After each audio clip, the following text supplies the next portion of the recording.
Bonjour à tous, c'est Boni Conan.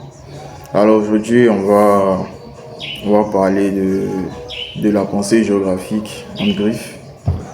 Voilà, je pars d'un constat, c'est que généralement quand les gens veulent apprendre la géomatique, généralement la question qu'ils posent c'est quel logiciel apprendre, quel outil apprendre, ce qui n'est pas mauvais en soi, puisqu'on sait aujourd'hui à quel point les outils nous aident pour nos travaux. Cependant, c'est pas ça l'essence même du géographe, c'est pas ça l'essence du géomaticien. Et selon moi, d'abord, pourquoi déjà les outils SIG ont été créés? C'est parce qu'il est arrivé un certain moment où il y avait assez de données et il fallait gagner en temps et il fallait être efficace. Il fallait faire des analyses rapidement, il fallait faire des collectes de plusieurs centaines de milliers de données, il fallait représenter plusieurs données rapidement. Donc dans ce cas, on crée les outils SIG pour pouvoir faire le travail. Donc les outils, bien qu'importants, ne sont pas la finalité des géomaticiens. Cependant, c'est quoi? Qu'est-ce que le géomaticien?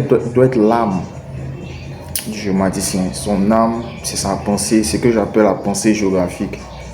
Parce que avec cette manière de penser, je pense que un géomaticien n'aura pas de souci à utiliser les outils. Pourquoi? Parce qu'une fois que l'idée est claire dans la tête, une fois que le géomaticien s'est posé les bonnes questions, une fois que le géomaticien ou le géographe a réfléchi aux résultats qu'il doit obtenir, les requêtes qu'il doit mettre à l'ordinateur, en fait dans les outils, ça ne sera pas compliqué. Voilà, si on doit par exemple étudier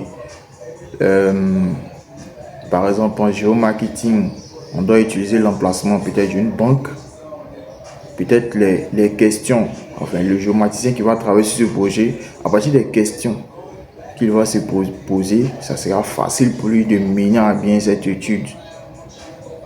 Donc les outils, c'est bien à apprendre et autres, mais le plus important pour le géographe ou le géomaticien, c'est la pensée. Parce que les outils, les machines, ces outils-là permettent juste d'exécuter ce qui est dans notre cerveau. Et ça, c'est ce qu'on ne peut pas enlever au géomaticien. Puisque maintenant, avec l'intelligence artificielle et tout, ça dit tout ce qu'on fait, on faisait en un clic sur QGIS ou autre logiciel. Aujourd'hui, c'est quoi ça? Avec l'IA, ce sont des choses faciles à faire. Voilà. Donc, mais ce qu'on ne peut pas enlever, un géomaticien, comme je l'ai dit, c'est sa manière de voir, sa manière de penser, les questions qu'il pose. Voilà, ça on ne peut pas changer. Cependant, on ne dit pas qu'il faut exclure les outils.